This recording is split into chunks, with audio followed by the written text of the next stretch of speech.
علیہ وسلم نے بہت زیادہ دانت کی صفائی کا حکم دیا ہے، بہت زیادہ، ہر وقت صاف دانت، ہر وقت صاف۔ جب بھی نبی کچھ کھایا کرتے تھے فوراً خلال کیا کرتے تھے کہ دانت میں کوئی چیز پھنسی نہ رہے۔ 24 گھنٹے آپ صلی اللہ علیہ وسلم کے دانت صاف رہتے تھے، یہ نہیں ہے کہ سوتے ہوئے اور اٹھتے ہوئے۔ یہ تو گوروں نے مسلمانوں سے سیکھ کے اتنا کر لیا ہے کہ رات کو اور صبح کو، اور اس میں بھی پورے طریقے سے اس کو فالو نہیں کرتے۔ اسلام میں ہر وقت دانت چمکے رہیں۔ کیوں؟ اس لیے کہ تھوک جو آپ کے پیٹ میں جا رہا ہے وہ تو 24 گھنٹے جاتا ہے نا۔ یا کچھ کھا رہے ہیں، اگر آپ کے دانت خراب ہیں تو جو بھی کھائیں گے تو وہ گند سارا کہاں جائے گا؟ اور دانت میں کوئی بھی چیز لگی رہ جاتی ہے تو بہت جلدی وہ سڑنا شروع ہو جاتی ہے۔ آپ کسی چیز کو باہر نکال کے رکھیں وہ سڑنے میں ٹائم لے گی، لیکن اگر آپ اس کو رکھ لیں منہ کے اندر، اس میں جو سڑنے کا عمل ہے، خراب ہونے کا عمل ہے، وہ جلدی شروع ہو جاتا ہے۔ سمجھ میں نہیں آ رہا؟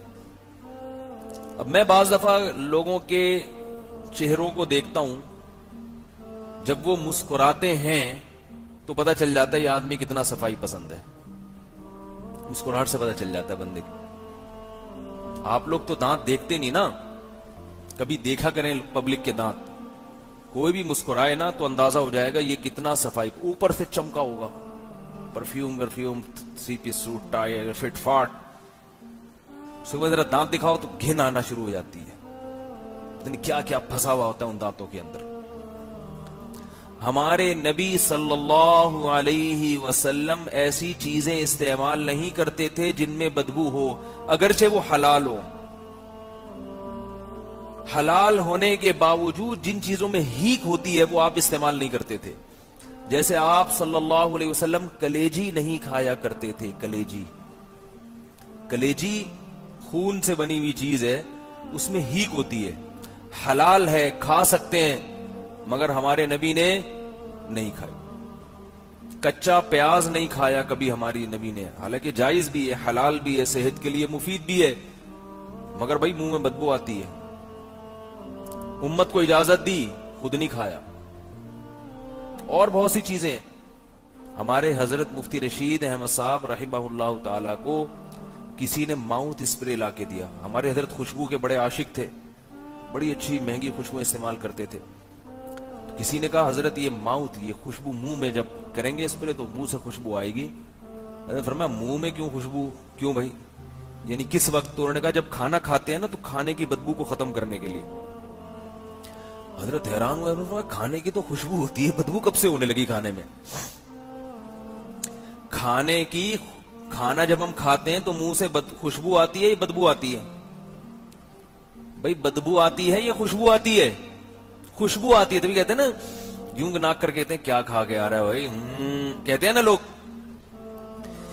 کیسے سمجھائیں یار؟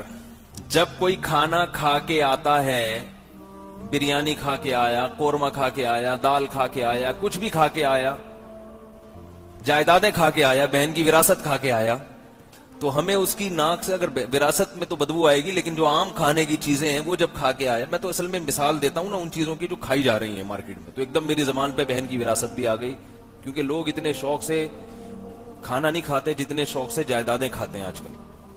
تو کھانا کھا کے آیا تو ہم کہتے ہیں نا خوشبو آ رہی ہے بھائی، کیا کھا کے آیا ہے؟ جو شادی شدہ آدمی اگر گھر سے باہر وہ کہیں کھانا کھا کے آئے اور بیوی کو اس نے ٹائم دیا ہو کہ میں گھر پہ آ کے کھانا کھاؤں گا، تو جب گھر آتا ہے تو وہ منہ کو بند رکھتا ہے۔ اگر منہ سے خوشبو آ جائے تو بیگم کیا کہتی ہیں؟ کیا کھا کے آئے ہو بھائی، بڑی خوشبو آ رہی ہے۔ تو کھانے میں بدبو نہیں ہوتی، کھانے میں کیا ہوتی ہے؟ خوشبو ہوتی ہے۔ تو حضرت نے فرمایا یہ عجیب اسپرے ایجاد کیا ہے کہ کھانے کی خوشبو ختم۔ پھر حضرت نے تحقیق کی تو پتہ یہ چلا کہ یہ ان کنٹریز میں استعمال کیا جاتا ہے کہ ان کے ہاں کھانے کے بعد بدبو آتی ہے، کیونکہ ایسی چیزیں کھاتے ہیں کہ اس کے بعد ایک ڈکار وہ آدمی برداشت نہیں کر سکتا، ایسی بدبو آتی ہے۔ تو آپ اندازہ لگاؤ جو قوم ایسی چیز کھا رہی ہے کہ جس کی بدبو کو ختم کرنے کے لیے منہ میں اسپرے کرنا پڑ رہا ہے، اس قوم کا صفائی سے بھلا کیا تعلق؟ کھاؤ تو کم از کم ایسی چیزیں کہ منہ سے خوشبو آئے. گٹکے والے کے منہ سے بدبو آتی ہے, سگریٹ والے کے منہ سے بدبو آتی ہے, شراب والے کے منہ سے بدبو آتی ہے. گٹکے والا صفائی پسند ہو نہیں سکتا, جتنا مرضی نہا لے, ڈیٹول سے نہا لے, تیزاب سے نہا لے, مگر وہ پھر بھی گندا ہے, گندا. معذرت اگر کوئی گٹکے والا بیٹھا ہے پھر بھی گندا ہے وہ. اوپر سے جتنا مرضی صاف ہو لو, منہ میں تم نے گند رکھا ہوا ہے. اور کیسا اللہ کی پناہ, ایک دفعہ میں گاڑی خراب ہو گئی تھی, لے کر گیا میں. ان دنوں میں گٹکے پہ بیانات بھی زیادہ کر رہا تھا میں, تو وہ گاڑی کا وہ لاک واک کچھ صحیح کرانا تھا, تو 2 لڑکے بیٹھے ہوئے کرا رہے, منہ میں گٹکا. اور جب وہ بات کرتے تھے تو ایسے لیس دار منہ میں نا ان کے, عجیب سا وہ. میری ایک دفعہ ان کے منہ میں نظر پڑی, میں نے کہا یار ان سے گاڑی بھی صحیح نہیں کرواؤں گا آئندہ, اتنے گندا. اور وہ جس چیز کو دیکھ کر الٹی آ رہی ہو وہ چیز ان کے منہ میں رکھی ہوئی ہے. یہ ہے صفائی. ویسے شادی میں جانے سے پہلے دیکھو گٹکے والے کو ایسا بن ٹھن کے 3 پیس سوٹ میں جا رہا ہے, شو بازی. اگر تو صفائی پسند ہے تو منہ تو صاف کر پہلے بھائی, یہ گند تو کھانا چھوڑ دو. کوئی گٹکے والا اگر آپ کی بیٹی کے لیے نکاح کا پیغام بھیجے تو اس کو بولو گٹکا بھی چھوڑو, 7 دفعہ تیزاب سے کلیاں کرو, پھر جا کے منہ صاف ہوگا.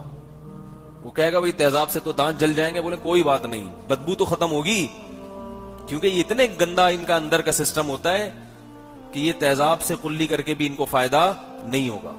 کینسر ایسے ہی تھوڑی ہو جاتا ہے. والدین کا بچوں پہ کنٹرول ہی نہیں ہے, چھوڑا ہوا ہے, جو مرضی کرتے پھرو, پھر روتے ہیں کہ یہ کیا کریں ہم. جہاں مرضی چاہے وہ بچہ جا کے بیٹھ رہا ہے, پوچھتے نہیں ہے بیٹا کہاں جا کے بیٹھ رہے ہو, کن لوگوں میں جا کے بیٹھ رہے ہو. کمرے کا دروازہ بند کر کے موبائل پہ لگا ہوا ہے, فیس بک پہ لگا ہوا ہے, واٹس ایپ پہ لگا ہوا ہے, پوچھتے ہی نہیں ہے کہ کس سے باتیں کر رہے ہو, کس سے دوستی کر رہے ہو. نبی نے فرمایا نا, نبی صلی اللہ علیہ وسلم نے, ہر بچہ فطرت پہ پیدا ہوتا ہے, والدین بگاڑ دیتے ہیں اس کو.